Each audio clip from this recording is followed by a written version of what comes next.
Assalamualaikum warahmatullahi wabarakatuh. Perkenalkan, nama saya Rima Melati. Saya dari kelompok 1. Di sini saya dan rekan-rekan saya akan mempresentasikan sebuah tugas yang diberikan oleh Ibu Anita. Dan ini presentasinya. Kata mamaku, cengkeh itu banyak banget manfaatnya. Coba lihat, kamu tahu gak yang mana itu cengkeh? Nah, kalau kamu jawab yang ini, berarti kamu benar. Ini yang namanya cengkeh. Cengkeh ini gunanya banyak banget. Aroma cengkeh yang khas bisa menetralkan bau amis, ikan, atau kambing yang memiliki aroma kurang sedap. Makanya, sebagai bumbu cengkeh sering digunakan ke dalam hidangan yang berbahan dasar kambing, jeroan, atau siput, seperti gulai, nasi kebuli, semur, sampai kari. Bahkan ada yang mengatakan menambahkan cengkeh pada saat memasak nasi uduk.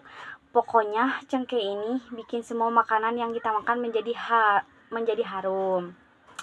Nah, ternyata kegunaan cengkeh itu gak hanya untuk makanan loh. Cengkeh juga bisa digunakan sebagai obat herbal. Contohnya, untuk obat sakit gigi, cengkeh yang dicampur dengan minyak zaitun bisa dijadikan obat herbal untuk mengurangi rasa nyeri pada gigi. Caranya cukup mudah, kamu tinggal oleskan minyak cengkeh di tempat sakit giginya. Hasilnya luar biasa. Karena kandungan zat cengkeh yang kini sifatnya antibiotik yang sangat ampuh untuk membunuh bakteri. Pantesan ya, waktu penjajahan dulu beberapa negara di Eropa ngotot banget mau menguasai negara Indonesia. Mereka ini mau mengambil rempah-rempah yang kayak gini nih, karena saat itu harganya mahal. Nah, aku jadi penasaran, gimana ya dulu awal munculnya penjajah di negara kita? Ya udah deh, kita bahas. Zaman dahulu kala, sekitar abad ke-15 atau 16, ada beberapa negara di Eropa yang datang ke Nusantara. Mereka rela berlayar berbulan-bulan untuk mengarungi samudra. Tujuan awalnya bukan karena dilatar belakangi oleh aksi penjajah, namun tujuan utamanya itu sebenarnya adalah berdagang. Mereka ingin mencari barang yang langka di pasar Eropa, seperti rempah-rempah. Nah, rempah-rempah itu banyak dijumpai di negara kita. Tapi kenapa ya datangnya ke Indonesia? Kok mereka bisa nemu? Padahal dunia itu luas banget loh. Di abad ke-15 ada satu kota yang punya peranan penting dalam perdagangan dunia. Namanya adalah Konstantinopel. Pada saat itu, Konstantinopel adalah ibu kota Byzantium, salah satu bagian dari kekaisaran Romawi. Dia juga jadi gerbang perdagangan Asia ke Eropa. Jadi kalau kamu tinggal di Eropa dan pengen teh dari India, barangnya bakal lewat Konstantinopel. Tapi pada suatu hari, Konstantinopel runtuh, kota paling maju di benua biru. Runtuh setelah dikepung selama 8 pekan oleh pasukan Turki Ottoman di bawah komando Muhammad Al-Fatih alias Mehmed II. Saat itu Konstantinopel memang kota yang istimewa. Letaknya sangat strategis karena menghubungkan Eropa dan Asia lewat darat. Sejak jauhnya Konstantinopel distribusikan perdagangan ke Eropa menjadi tertutup. Jadi orang-orang Eropa yang pengen rempah-rempah gak bisa didapetin dengan harga murah. Hasilnya harga rempah menjadi melempeng tinggi jauhnya. Konstantinopel ini terjadi titik perubahan penting peradaban manusia karena dampaknya dirasakan di seluruh dunia karena bangsa Eropa itu gak tinggal diam, karena ketika rempah mereka dirampas sama Turki Ottoman, mereka mencari jalan untuk kemasyarakat yang jauh lebih besar, jalan menuju sumber rempah sendiri. Disinilah mulai ada penjelajahan, karena lewat jalan tertutup akhirnya mereka mulai mengaruhi samudra yang luas. Ini menjadi solusi bagi bangsa Eropa untuk mencapai Asia. Salah satu bangsa Eropa yang mengawali penjelajahan samudra adalah bangsa Portugis. Perjalanan menuju Asia itu perjalanan yang jauh karena hanya berbekal kapal layar saja butuh berbulan-bulan lamanya untuk tim ekspedisi untuk sampai. Rempah-rempah menjadi persiapannya gak main-main. Berlayar, kapten akan menyiapkan krunya. Kru yang siap mati karena perjalanan melewati samudra itu bahaya banget.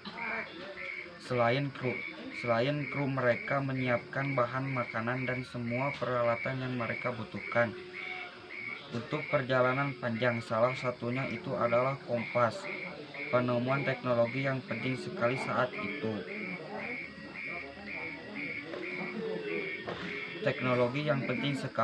itu. Karena kompas ini mereka bisa sampai di tujuan yang tepat di tempat perjalanan samudra selama bertahun-tahun. Mereka menemukan banyak tempat yang baru ada untuk mereka. Ada ke Amerika, Australia, India. Akhirnya ada yang juga mengikuti di Nusantara.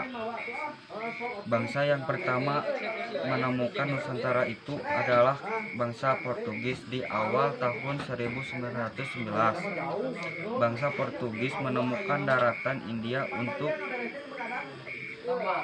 pertama kalinya, dan sebulan kemudian mereka menepati dan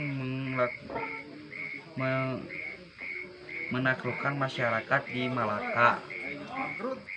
Dari saat itu mereka menggunakan rempah-rempah yang ada di Nusantara. Setelah rempah-rempah banyak banget yang terinspirasi untuk melakukan penjajahan yang sama, akhirnya Nusantara menjadi jutaan orang-orang Eropa untuk membeli rempah-rempah dan memenuhi kebutuhan mereka. Karena pada dasarnya manusia itu pernah gak puas rempah-rempah itu udah mereka kuasai di daratan Malaka itu belum cukup. Bangsa Eropa kemudian datang berbondong-bondong ke pulau lain yang ada di Nusantara, dan mereka mulai menjajah tempat mereka menepi satu persatu. Disinilah awal mula terjadinya kolonialisme, penjajahan bangsa-bangsa Eropa atas masyarakat Nusantara. Tergolong sebagai kolonialisme dan imperialisme. Kata kolonialisme sendiri berasal dari kata koloni. Koloni menurut bahasa Latin artinya pemukiman. Kalau kolonialisme itu usaha yang dilakukan negara-negara